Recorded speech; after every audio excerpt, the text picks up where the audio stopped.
सम्मानित मुल्क के मालिकों, मैं बौद्ध भिक्षु सुमित रतन अपनी पूरी टीम के साथ मध्य प्रदेश स्थित दतिया जिले में गुजर्रा अशोक शिलालेख को देखने पहुंचा हुआ हूं।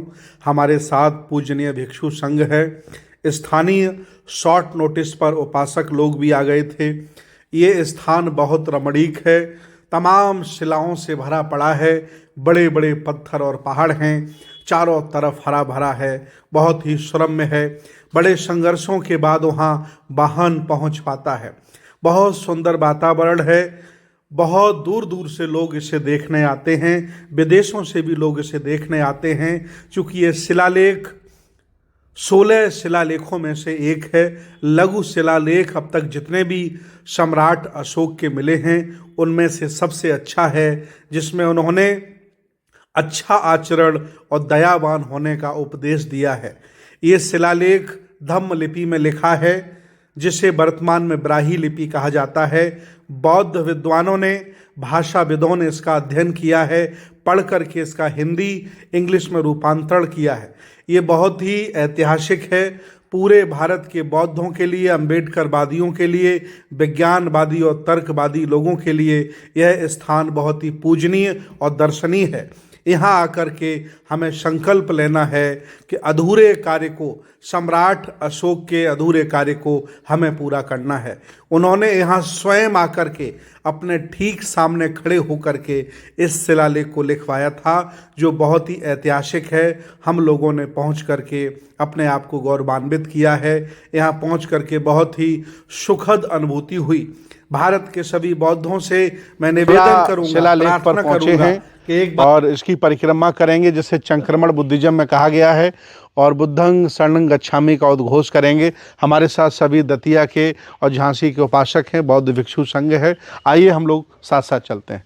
बुद्धं शरणं गच्छामि, धम्मं शरणं गच्छामि, संघं शरणं गच्छामि, बुद्धं शरणं गच्छामि, धम्मं शरणं, संघं शरणं गच्छामि, बुद्धं शरणं गच्छामि, धम्मं शरणं गच्छामि, संघं शरणं गच्छामि, बुद्धं शरणं गच्छामि, धम्मं शरणं गच्छामि, संघं शरणं गच्छामि, बुद्धं शरणं गच्छामि, धम्मं शरणं गच्छामि, संघं शरणं गच्छामि, बुद्धं शरणं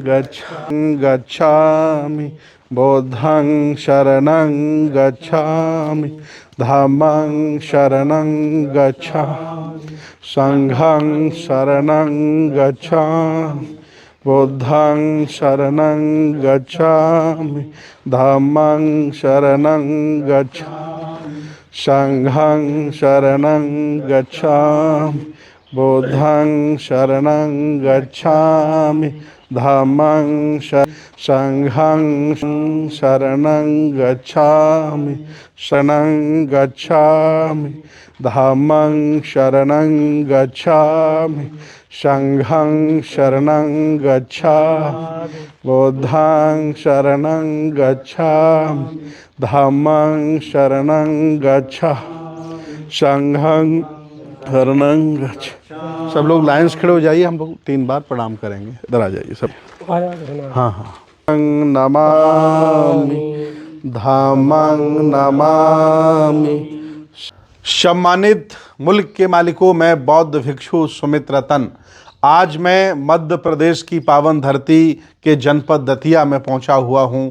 उस स्थान पर पहुंचा हुआ हूं जहां सम्राट अशोक, देवना प्रिय बौद्धों के राजा सम्राट अशोक का शिलालेख है। और मैं आज शिलालेख के पास ही खड़ा हूं।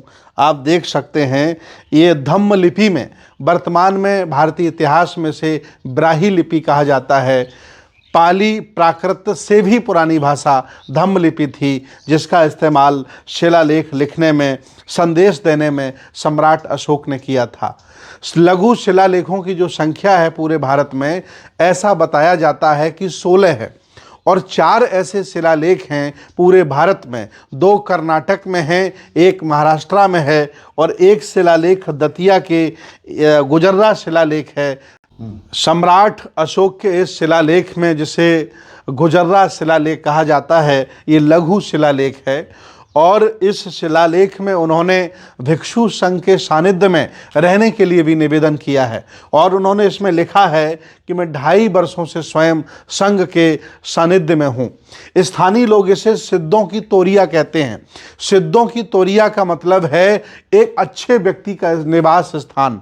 एक अच्छा व्यक्ति जहाँ रहता है उसे सिद्धों की तोरिया यहाँ की स्थानीय भाषा में कहा जाता है। मैं पूरे भारत के लोगों से, पूरी दुनिया में रह रहे बुद्ध, अशोक, फुले, साहू, अंबेडकर की विचारधारा के लोगों से निवेदन करता हूँ कि जब भी कभी वो झांसी आएँ, दतिया आएँ, विदिशा आएँ, तो गुजर्रा सम्राट अशोक के शिलालेख को देखने के लिए ज़रूर आएँ। ये बहुत सुंदर जगह है, चारों तरफ हरे भरे जंगल हैं, पहाड़ों से घिरा हुआ है, बड़ी बड़ी शिलाएं हैं, और इसी एक शिला में ये धम्म लिपि में, और कह सकते हैं कि जिसे वर्तमान में ब्राही लिपि कहा गया है, शिलालेख लिखा गया है, जो बहुत संदेश देता है। सम्राट अशोक ने तथागत भगवान बुद्ध के धम्म के संदेशों को जन जन तक फैलाने के लिए, पहुंचाने के लिए इस विधि का इस्तेमाल किया था, जो आज आपके सामने है। हम लोगों ने यहाँ आकर के इसे नमन किया है, वंदन किया है, और मैं अपने आप को गौरवान्वित महसूस करता हूँ। मैं उस स्थान पर खड़ा हूँ जो आज के 2500 वर्ष पहले तथागत भगवान बुद्ध की शिक्षाओं का प्रसार करता हुआ एक सम्राट अशोक का शिलालेख, जिसे लघु शिलालेख कहा जाता है, गुजर्रा का शिलालेख कहा जाता है, मैं उस स्थान पर खड़ा हूँ। मुझे बहुत सुखद अनुभूति है, और मैं आपसे भी निवेदन करता हूँ कि यहाँ आएँ और आकर के बुद्ध के संदेशों को, सम्राट अशोक के उस ऐतिहासिक कार्य को अपनी आंखों से देख करके प्रेरणा लें और इस कार्य को आगे बढ़ाएं। बहुत बहुत धन्यवाद, बहुत बहुत साधुवाद। अशोक गुजर्रा शिलालेख पर पहुंचे हैं। मैं इसका इतिहास संक्षेप में आपको बताना चाहता हूं, जो भारतीय पुरातत्व सर्वेक्षण के द्वारा लिखा गया है। गुजर्रा स्थित यह शिलालेख सम्राट अशोक के लघु शिलालेख में से एक है। यह प्रतिलिपि भारतवर्ष में अब तक लगभग 16 स्थानों में प्राप्त हुई है। इस स्थल की खोज झांसी के वन विभाग के ठेकेदार लालचंद्र जी के द्वारा की गई। इस स्थान पर नवंबर 1953 में वो आए थे। उन्होंने अपनी इस खोज की घोषणा 1954 में की। इस अभिलेख में कुल 5 पंक्तियां हैं। उनकी लिपि मौर्यकालीन है, जिसे वर्तमान में ब्राही लिपि कहा जाता है, तथा इसकी भाषा पाली और प्राकृत है। इस पहाड़ी पर यह शिलालेख है।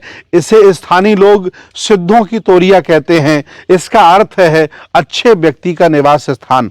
सम्राट अशोक का यह अभिलेख इसलिए महत्वपूर्ण है क्योंकि यहाँ अशोक ने अपने नाम का प्रयोग अशोक राजा के रूप में किया है, जबकि अन्य अभिलेखों में अशोक ने अपने नाम का प्रयोग देवना प्रियदर्शी के नाम पर किया है। इस शिलालेख में अपने नाम के साथ मिलने का यह स्पष्ट हो सका है। भारतीय उपमहाद्वीप में जिस देवना प्रिय प्रदर्शी के अभिलेख मिल रहे हैं वह कोई और नहीं है बल्कि मौर्य सम्राट अशोक हैं, जिन्होंने तथागत भगवान बुद्ध के दर्शन को पूरी दुनिया में फैलाया। अशोक के कई अभिलेख भारतीय उपमहाद्वीप के प्राप्त हो चुके हैं, और जैसे दतिया मध्य प्रदेश, मास्की कर्नाटक, नित्तुर कर्नाटक, उदयगोलम कर्नाटक से अशोक के नाम मिलते हैं। इस अभिलेख में भारतीय उपमहाद्वीप को जम्बूद्वीप भी संबोधित किया है, शब्द का प्रयोग किया गया है। यहाँ अशोक स्वयं को बौद्ध धर्म का अनुयायी बताते हैं। ये बहुत बड़ी बात है भारत के विज्ञानवादी, तर्कवादी बुद्ध, अशोक, फुले, साहू, अंबेडकर की विचारधारा के लिए कि इस शिलालेख में सम्राट अशोक ने अपने आप को स्वयं बौद्ध धर्म का अनुयायी बताया है, और ये भी कहा है कि वो संघ के साथ 2.5 वर्ष से अधिक जुड़े होने का जिक्र करते हैं। इस अभिलेख का जो मूल उद्देश्य है कि इसके अभिलेखों में अच्छा आचरण, इसमें जो अभिलेख में उन्होंने लिखा है उसमें लिखा है कि सबसे अच्छा आचरण और सभी के प्रति दया दिखाने का को सम्राट अशोक ने शिलालेख में कहा है। ये बहुत ही ऐतिहासिक है, बहुत ही आनंदित है। आपको जरूर यहाँ आना चाहिए और आकर के इस ऐतिहासिक कार्य को देखना चाहिए। बहुत बहुत धन्यवाद, साधुवाद। ऐतिहासिक गुजर्रा शिलालेख देखने के बाद बहुत ही प्रसन्नता हुई। हम सभी लोगों ने हिंदी, अंग्रेजी और पाली भाषा में लिखे शिलालेखों का अध्ययन किया, पढ़ा, जिसे भारतीय पुरातत्व सर्वेक्षण ने बड़े संघर्षों के बाद, मेहनत के बाद वहाँ अंकित किया है। इसके बाद हम लोगों ने आगामी 23 फरवरी को होने वाले विश्व बौद्ध महासम्मेलन का निमंत्रण कार्ड सबको दिया और सभी लोगों ने इस कार्यक्रम को ऐतिहासिक बनाने का संकल्प लिया। आधा 1 किलोमीटर पैदल चलने के बाद हम लोग अपने अपने वाहनों से बैठकर यथास्थान पर चले गए, वापस चले गए और हम निवेदन करते हैं एक बार जरूर